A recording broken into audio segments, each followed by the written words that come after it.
एक गांव में दो दुकानदार थे। दोनों गोश्त बेचा करते थे। एक का नाम अदील था और दूसरे का नाम टीलो।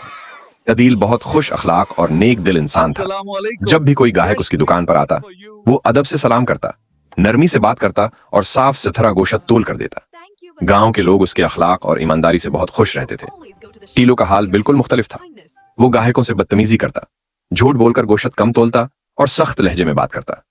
गांव वाले उसकी आदतों से परेशान रहते थे। कुछ दिनों में सबको फर्क नजर आने लगा। अदील की दुकान पर रश बढ़ गया। गाहक दौड़ दौड़ से आकर खुशी खुशी गोश्त खरीदने लगे, जबकि टीलो की दुकान पर वीरानी छा गई। आखिरकार एक दिन टीलो ने सोचा, लोग अदील की दुकान पर क्यों जाते हैं और मेरी दुकान पर क्यों नहीं आते। फिर उसे समझ आया कि असल फर्क गोश्त का नहीं बल्कि अखलाक का है। वो अदील के पास गया और माफी मांगी। अदील ने मुस्कुराकर कहा, भाई, गाहक सिर्फ गोश्त नहीं खरीदते, वो अखलाक भी खरीदते हैं। खुश अखलाकी से दुकान हमेशा आबाद रहती है। सबक अच्छा अखलाक इंसान को इज्जत और कामयाबी देता है, जबकि बद अखलाकी नुकसान और तन्हाई लाती है।